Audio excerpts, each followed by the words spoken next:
Yo les amis, c'est Bart, j'espère que vous allez bien. Moi, je vais super bien.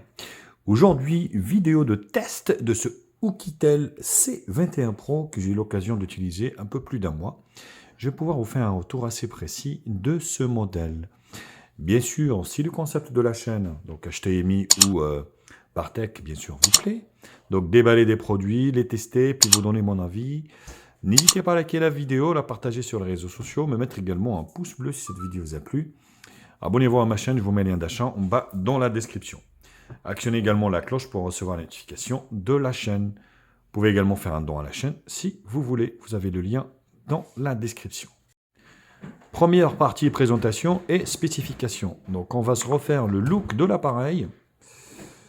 Look qui ressemble un petit peu même beaucoup à la marque à la pomme. Voilà, à la Oukitel. Sachez que bien sûr ce modèle est vendu sur Amazon, donc vous pouvez l'acheter sur Amazon. Je vous conseille d'ailleurs, parce que comme ça, vous avez la garantie de 2 ans sur le produit si vous êtes emmerdé.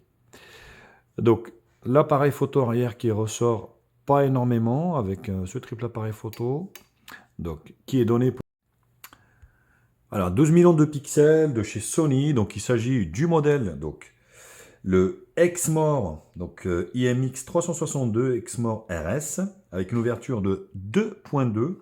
Vous avez un objectif macro de 2 millions de pixels avec une ouverture de 2.4 et un mode portrait de 0,3 millions de pixels. Vous pouvez filmer bien sûr avec en Full HD 30 fps, pas plus. Et l'appareil selfie devant ici qui est donné pour du 8 millions de pixels. Origine inconnue, ouverture inconnue, donc voilà. Comme c'est faire, on va dire, Oukitel. Donc le dos, c'est du vert, voilà. Donc logo Oukitel. Le contour, alors, on dirait que c'est du métal.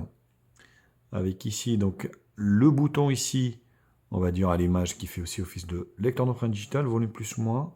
Sur la partie haute ici, le jack 3.5. Et c'est tout. Côté gauche ici, donc le rack pour la carte SIM. Voilà, donc il prend 2 nano SIM ou une nano SIM micro SD. La partie basse ici, donc l'USB-C, micro principal. Et là, la grille haut-parleur. L'écran ici, donc cet écran est donné pour du IPS LCD de 6.39 pouces HD+, donc format 19 neuvième, 19,5 neuvième. Donc voilà, avec les belles couleurs, franchement, l'écran est plutôt pas mal, mais on reste cloîtré à de la résolution HD+, contrairement à l'ancien modèle, le C21 standard. Le poids, 192 grammes, 75 mm ici au niveau de la largeur, sur une longueur ici qui est donnée pour 162 et pour une épaisseur de 9 mm. Donc il est assez épais. La batterie, c'est une batterie de 4000 mAh. Il tourne avec 4 Go de RAM, 64 Go de stockage et il tourne avec un Helio P22 de chez Mediatek. Donc voilà, un entrée de gamme, un processeur low cost. Vous voyez beaucoup de différences. Je ferai ça dans la partie conclusion, mais énormément de différences avec le modèle standard pour moi, qui est franchement beaucoup mieux. Donc le téléphone n'a pas de NFC également pour ceux qui aiment le paiement dématérialisé. Également, il est Wi-Fi ABGN 802.11 et Bluetooth 4.2. Voilà, au niveau des caractéristiques. Au niveau des raccourcis, donc on est sur une ROM ici, bon, qui ressemble un petit peu à un launcher Google, hein, bien sûr, légèrement surlooké, avec un thème sombre ici. Voilà, et puis pas de tiroir d'application, comme vous pouvez le voir. Donc l'ensemble, bon, c'est assez fluide, hein, rien à dire, pour des tâches basiques. Donc là, au niveau, voilà, des caractéristiques. Donc réseau Wi-Fi, application connectée, batterie, écran. Voilà, donc il n'y a rien de particulier.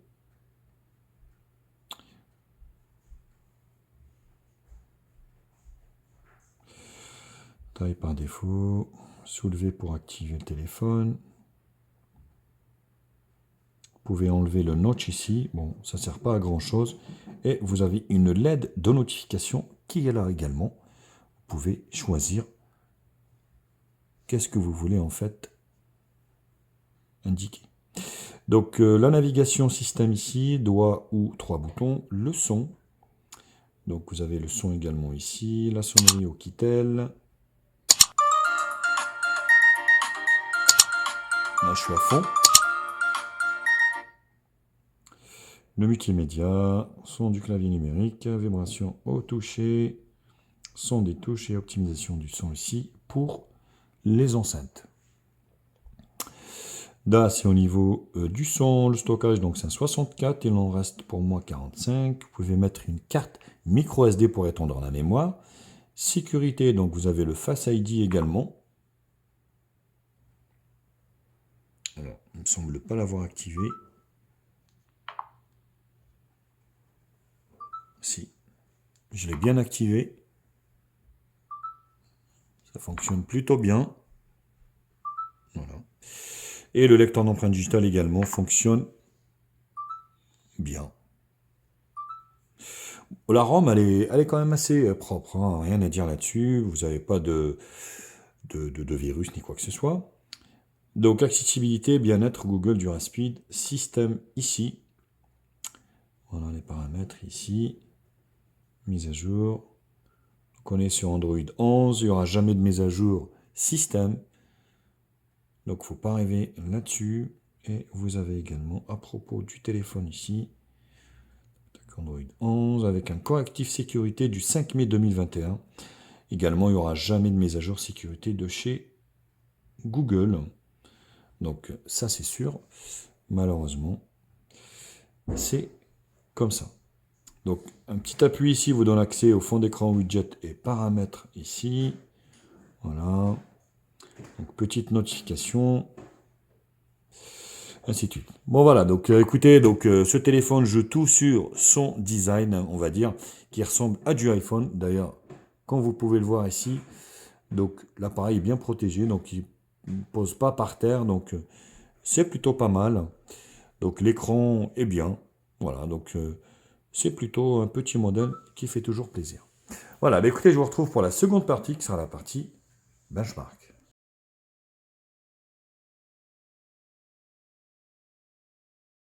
Alors au niveau du bench, donc on est sur un low cost, vraiment un low cost entrée de gamme, avec un score de 86 277. Certes, c'est un entrée de gamme, mais attention, on va dire, il va faire fonctionner quasiment toutes les applications qu'on peut avoir sur Play Store, sauf bien sûr les jeux gourmands. Là, passez votre chemin, sinon tout le reste, ça fonctionnera. Moi, la belle surprise, ça vient de l'écran, pour moi franchement, qui est un bon point, avec une colorimétrie bien respectée.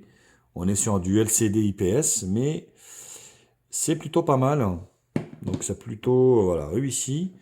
L'écran réactif, on a 10 touches au niveau de la sensibilité. Et au niveau de mon appareil ici, on est donc sur le Oukitel C21 Pro. Le processeur, donc c'est un octa-core cadencé 1 Go 8. Le Helio P22, c'est un vieux processeur. Voilà, qui commence à dater, mais qui est toujours utilisé pour des modèles low cost, étant donné son prix pas cher. Donc la résolution de l'écran HD+, avec un taux de rafraîchissement bien sûr de 60 Hz. L'appareil photo avant, 8 millions de pixels. Arrière, bon ils disent 21, mais pour moi c'est même pas 21. Hein, donc Android 11.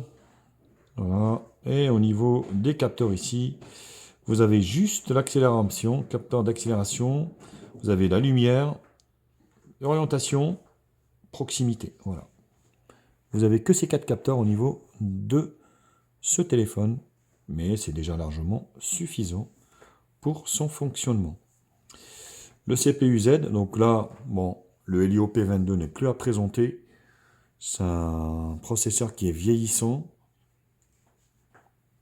Donc je vous dis, hein, ce téléphone mise tout sur son design, qui ressemble un petit peu à la marque à la pomme. Sinon, on est sur des... Donc il chauffe un petit peu forcément quand vous le poussez. Et c'est tout. Donc les images réelles, on va faire les images réelles. Donc, hop. Voilà. Donc l'écran, une satisfaction, franchement. On tombe pour le reste. Mais au niveau, on va dire, des photos et tout ça, donc c'est plutôt réussi.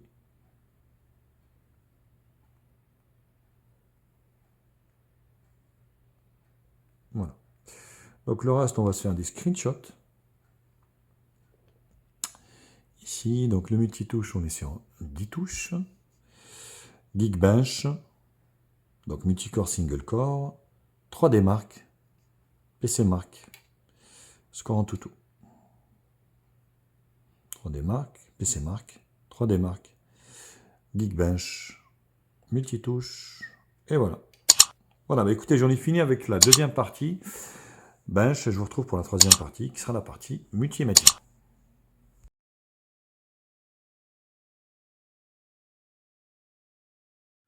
Le multimédia, on commence par la vidéo, donc vous allez pouvoir profiter de la résolution HD maximale sur cet écran, et franchement qui n'est pas vilain. Après, certes, ici, vous avez quand même des bords assez larges, surtout sur la partie basse ici, mais la colorimétrie et la qualité de l'écran LCD, pour moi, est franchement satisfaisante, avec le poinçon ici qu'on a tendance à oublier. Donc voilà, une expérience assez satisfaisante, certes, pas de Full HD, mais avec des petits écrans comme ça, vous n'allez pas vous rendre compte en fait, hein, entre de la Full HD et de la HD. Donc pour moi, c'est largement suffisant et satisfaisant surtout pour que vous puissiez mater vos vidéos préférées, YouTube, bien sûr, HTMI, hein, n'oubliez pas bien sûr de vous abonner, comme ça vous profitez de mes vidéos, qualité vraiment optimale. Donc c'est plutôt un bon point au niveau de l'écran. Alors le son, mono haut-parleur, alors il n'y a pas de stéréo, hein, mais le son est puissant.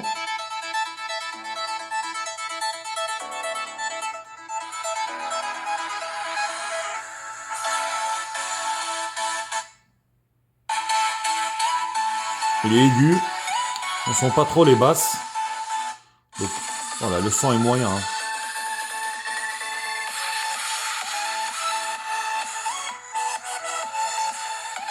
Mais franchement, voilà, donc il est moyen, mais on va dire moyen supérieur.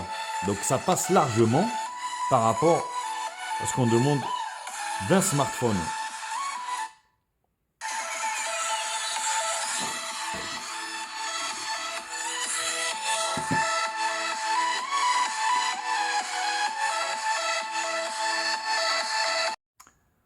Alors le GPS, pas de problème de GPS, voilà, il va vous guider où vous voulez, donc il ne va pas vous afficher à côté de la route ni quoi que ce soit. Donc il est fonctionnel, donc vous voyez, pas de problème au niveau de l'orientation GPS. Alors partie jeu, vous allez pouvoir jouer à des petits jeux de ce type, Subway Surfer ou autre. Donc d'une manière satisfaisante, pas de bien sûr Fortnite, ni de jeux gourmands. Vous allez avoir du mal. Donc c'est pas un téléphone gamer ou gaming qui est fait pour le gaming, mais des petits jeux comme ça Play Store. Voilà, vous voyez, c'est largement suffisant. Ça passe crème, comme on dit. Vous allez pouvoir profiter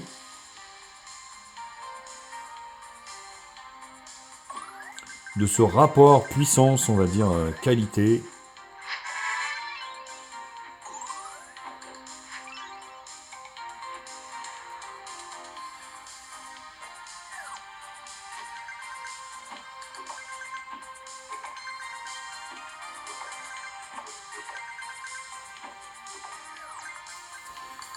Voilà, donc c'est plutôt satisfaisant pour Subway Surfer. Alors on enchaîne avec Temple Run. Vous allez voir que c'est assez satisfaisant également. Vous voyez, le gyroscope fonctionne bien. Donc c'est plutôt aussi également un bon point. Vous allez pouvoir vraiment profiter au max.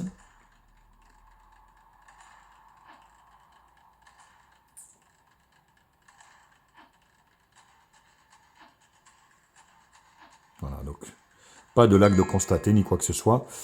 En fait, voilà, même si c'est un petit processeur, le fait d'avoir en fait un software, on va dire une RAM propre, bien optimisée, fait que l'ensemble fonctionne très très bien. On dirait pas vraiment qu'on est voilà, sur un Helio P22.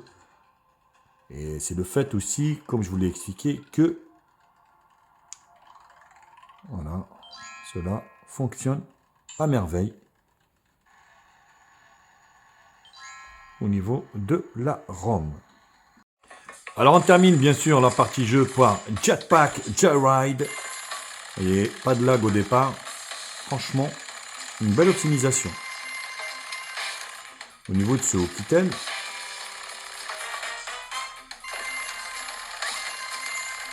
donc ça fonctionne très proprement.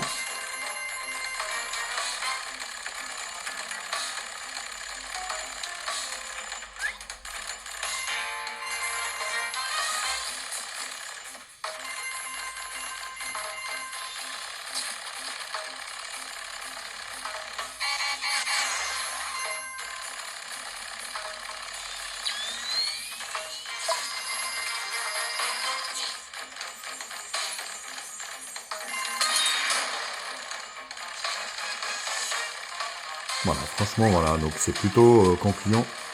Au niveau du jeu, rien à dire, donc ça fonctionne plutôt bien.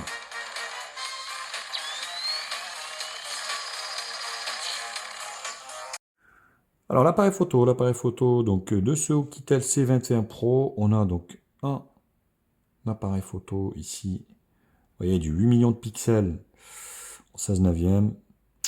Oh là là, c'est vraiment pas terrible. Ou 21 en 4 tiers. Bon, pourquoi pas. Donc là, on peut prendre de la vidéo en Full HD, bien sûr, pas plus. Donc on est sur de la Full HD 30 fps. Vous avez un mode portrait, vous avez donc image, vous avez micro, beauté et les extras. Vous avez donc avec des filtres ici. Vous pouvez prendre des photos avec des filtres. Ou sinon, vous avez panorama et pro pour jouer sur les ISO. Donc moi, je vais vous faire une photo ici. Hop.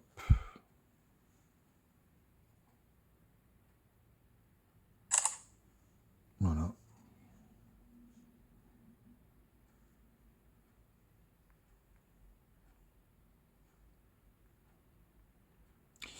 Voilà, donc c'est moyen au niveau de l'appareil photo, c'est pas oufissime, mais ça fait le taf. Et sur la caméra de devant ici, où est la souris? Vous avez ici donc une caméra 4 tiers, 8 millions de pixels, vidéo ici en Full HD. Voilà.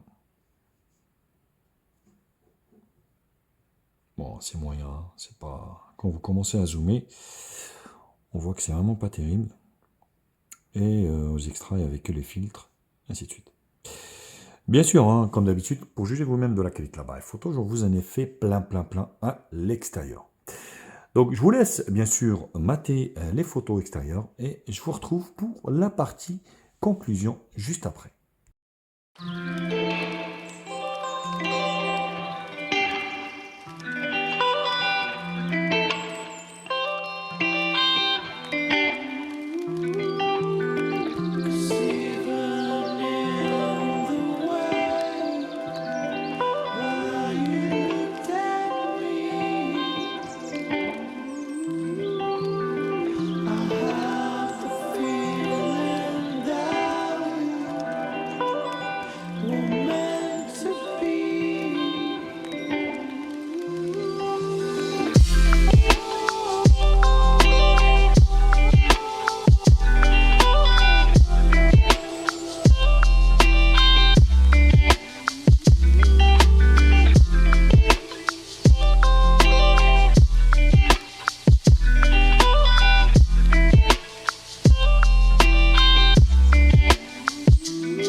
For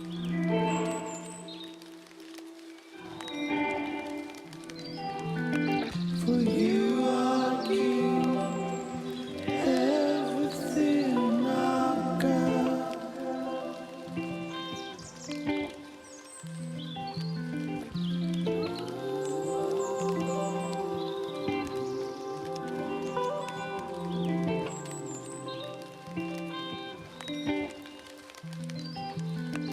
I have the feeling that we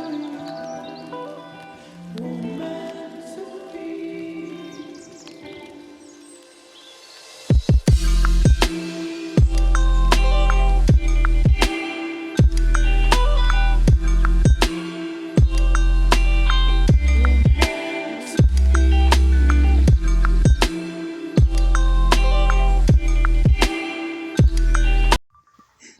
Hello, Bart.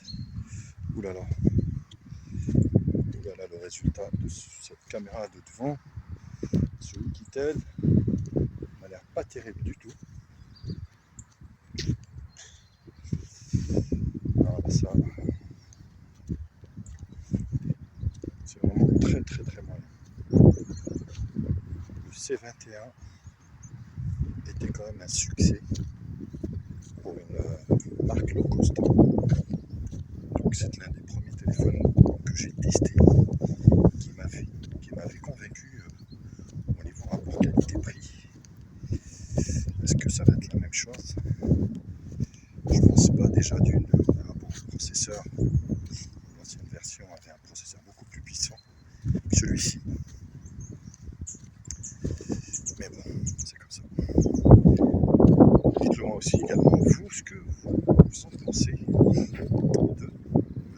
photos et puis de cet appareil en général. Et là, c'est Bart. Caméra arrière de ce Oukitel C21 Pro. Vous allez pouvoir prendre de la vidéo en Full HD 30 fps, donc pas de stabilisation forcément. À ce prix-là, faut pas rêver. Le résultat est moyen, franchement. Des fois, je me demande même pourquoi je teste ces petites marques de merde. Parce que voilà, le résultat n'est pas du tout satisfaisant. Bien sûr, vous aussi, ce que vous en pensez de cette marque Oukitel. Bof, quoi. Qui m'a l'air assez moyen à tous les niveaux.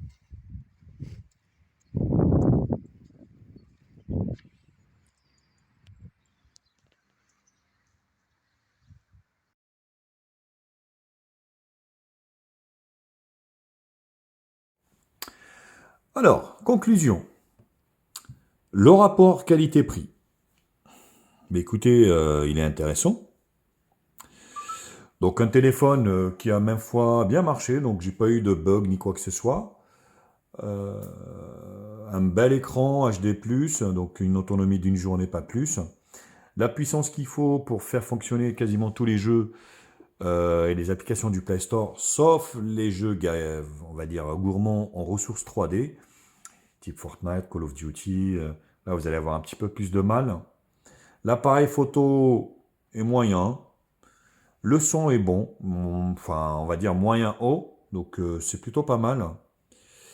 Maintenant, ce qui me chagrine, c'est que c'est un recul par rapport au C21. Généralement, l'appellation Pro, on va dire l'appellation Pro, est faite pour dire que, bon, ben, on va cranter le smartphone et puis on va faire quelque chose de mieux. Or là, c'est le contraire. Donc le téléphone a régressé dans tous les domaines. Le premier avait un écran Full HD+, donc là on est sur du HD+.